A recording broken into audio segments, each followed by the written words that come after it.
Hola muchachos, cápsula número 8 y antes de meternos de lleno en esta nueva cápsula que es el inicio de la unidad número 1, voy a explicarles algunas cosas respecto a los formatos de trabajo que ustedes deberían estar siguiendo.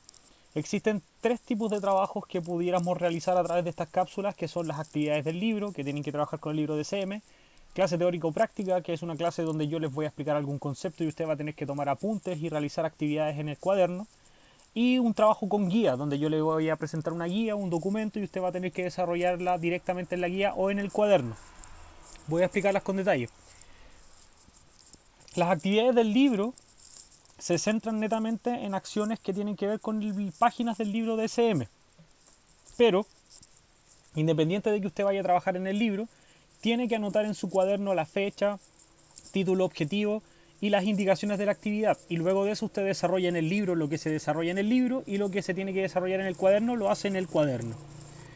En el caso de las clases teórico-prácticas, usted lo que va a tener que hacer es observar el PowerPoint que yo le presento, escuchar mis explicaciones y tomar apuntes de la materia y aparte desarrollar las actividades de inicio, desarrollo y cierre. En el trabajo con guía, usted tiene la guía, la observa desde el computador, la tiene que descargar obviamente y desarrolla todo en su cuaderno.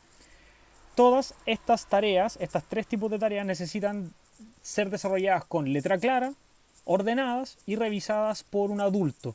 Les recomiendo en el caso del libro que trabajen con lápiz mina, en el caso de las guías que trabajen con lápiz mina, porque normalmente nosotros después corregimos, entonces entre estar haciendo borrones con corrector, es preferible que si tiene un error, borre con goma y vuelva a escribir, o en el peor de los casos, deje la respuesta errónea, la marque como mala y anote la buena en algún espacio que le pueda generar la misma guía o el mismo trabajo.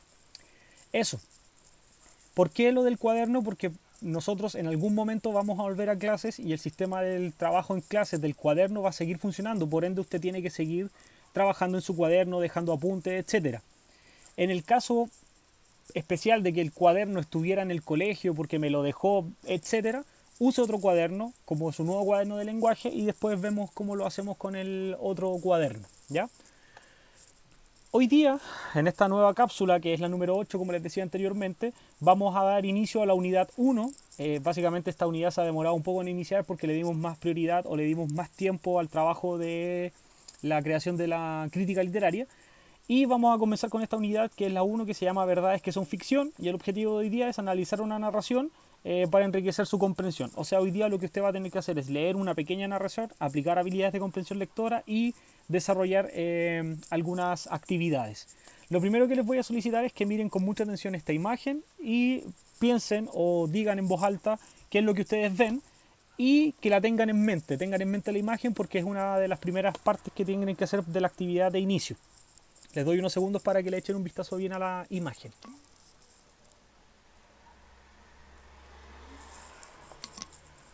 Seguimos entonces. Actividad inicial. Igual como lo hacemos en clase, usted pone el título de actividad inicial y solamente anota las respuestas en su cuaderno. Con la imagen que tenía en la portada va a responder la pregunta número 1. Y usted lo que me va a decir es ¿de qué crees que tratará la historia que leerás a partir de la imagen? O sea, vamos a leer un cuento o una breve narración que está relacionada con la imagen. Entonces, ¿usted de qué cree que va a tratar esta narración a partir de la imagen? 2. ¿Crees que es posible aprender el idioma de los perros? ¿Cómo tendríamos que hacerlo? O sea, si la respuesta es sí, usted me tiene que explicar cómo tendría que hacerlo una persona para aprender el idioma de los perros. ¿Cómo se le ocurre a usted? 3. Si los perros pudieran hablarte, ¿qué cosas crees que nos dirían? Y ahí usted hágame un pequeño fragmento, un pequeño listado de cosas que ustedes creen que un perro pudiera decirles la primera vez que aprenda a hablar o que usted empiece a entenderle. 4. ¿Para quién crees que sería más útil saber el idioma de los perros? ¿Para los humanos o para los perros? Justifica tu respuesta. Ahí usted elige una de las dos opciones y me explica por qué. Y finalmente en la 5 busca el significado de las siguientes palabras: arduo, pragmático, adiestramiento, glorieta, sagaz, escueta. Búsquenlo en internet porque aparecen dentro del texto que van a leer y la idea es que más o menos sepan de qué significan para que después no entorpezcan su lectura. Entonces en este momento le ponen pausa al video, desarrolle la actividad, tómese el tiempo que sea necesario y continuamos.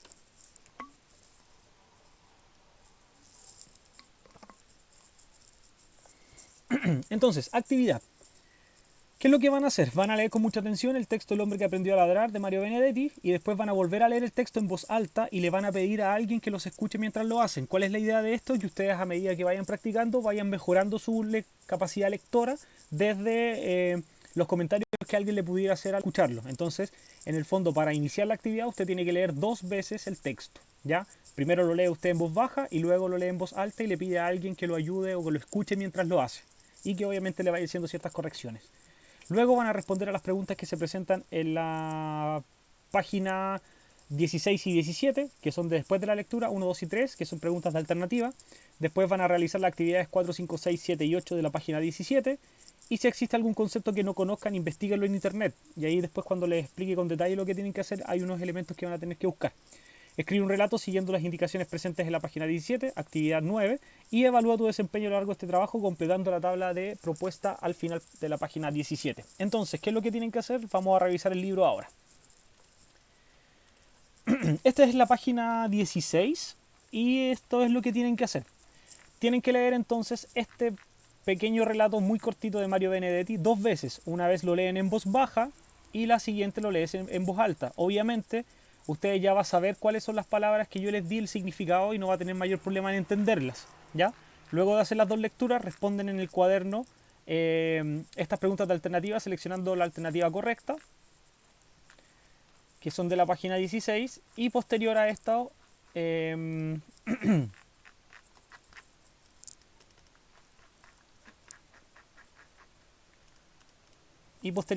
van a la página 17, responden la pregunta 3 marcando la alternativa correcta y después realizan las actividades que son de la 4 a la 9.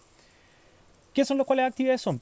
Primero tienen que responder una pregunta que dice ¿qué tipo de narrador se presenta en el relato? Utiliza citas del texto para fundamentar tu respuesta. Recuerden que los tipos de narradores son el narrador omnisciente, narrador testigo, narrador objetivo, narrador de conocimiento relativo, narrador protagonista. Esos son los estilos.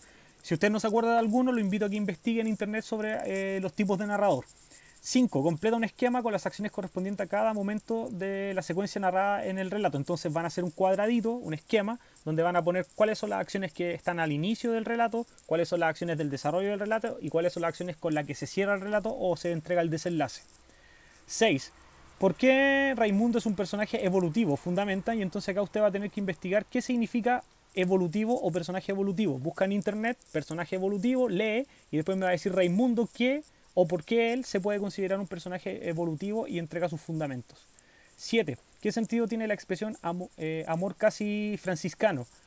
¿A qué persona alude? Entonces también va a tener que investigar en internet qué significa esta frase y a qué persona hace alusión y por qué hace alusión a esa persona. Y en la 8, ¿quién pronuncia el siguiente enunciado? Explica cómo lo supiste y esto lo va a tener que buscar en el texto y me va a tener que decir qué significa, ¿ya? Y cómo lo descubrió. Finalmente, en la parte 9 o la actividad 9 dice, el escritor Augusto Monterroso escribió un relato titulado El perro que deseaba ser humano. ¿Cómo te imaginas este texto? Escribe un cuento a partir de este título, incorporando diálogos entre los personajes. Entonces usted va a tener que escribir un pequeño cuento a partir de el título del texto, El perro que deseaba ser humano. Entonces usted me va a escribir una historia pequeñita donde me va a desarrollar ideas en razón de este título, ¿ya? ¿Qué es lo único que le pide como obligatorio? Es que dentro de la narración haya diálogos entre los personajes, que ellos dialoguen directamente. Y para terminar, usted va a completar esta tabla. Esta tabla lo que hace es evaluarse a sí mismo en su desempeño como estudiante. Entonces le van a preguntar a usted si en comprensión lectura lo logró medianamente o puede lograrlo mejor, las características de los textos narrativos, si se acuerda, si investigó, etcétera. Si su relato tiene una secuencia narrativa clara, o sea que está ordenado y el cuento desarrolla la temática del perro, si efectivamente el cuento trata de lo que se le pidió que se tratara. Eso con la actividad de inicio para esta unidad. Es harto trabajo, pero son tareas rápidas. Por ejemplo, las alternativas se responden rápido, lo más lento es el tema del cuento y investigar ciertos elementos en internet. Antes de terminar, les recuerdo que está a su disposición los correos electrónicos. El del Royal, el del colegio, y este Gmail que me creé yo para el tema de Google Classroom, que también vamos a hablarlo ahora. Escríbanme las sugerencias respecto a los videos. Algunos apoderados me decían que había un video que se escuchaba un poquito bajo. Entonces esos comentarios háganmelo para yo saber y ir mejorando algunas cosas. Si tienen dudas, escríbanme. Si hay alguna sugerencia que quisieran hacerme también, escríbanme. Yo estoy atento a los 2 correos. y aprovechen esta instancia de comunicarse directamente conmigo. Y para terminar, les dejo este link donde hay un video con un tutorial de cómo se usa el Google Classroom, y acá está el código de la clase para que se vayan integrando y podamos comunicarnos directamente. Hay varios de ustedes que ya se han comunicado conmigo a través de Google Classroom, pero la idea es que estén todos, inviten a sus compañeros, cuéntenles cómo se hace, preocúpense por ellos también y ayúdenlos, ¿ya? Eso, espero que les haya quedado claro el desarrollo de la actividad, lo que tienen que hacer, y en la próxima sesión lo vamos a revisar juntos. Cuídense, respeten la cuarentena, pásenlo bien, relájense también, hagan las cosas como a tiempo, no se sobrecarguen, no dejen todo para el final y respeten la cuarentena. Cuídense mucho, les dejo un saludo y nos escuchamos en la próxima cápsula.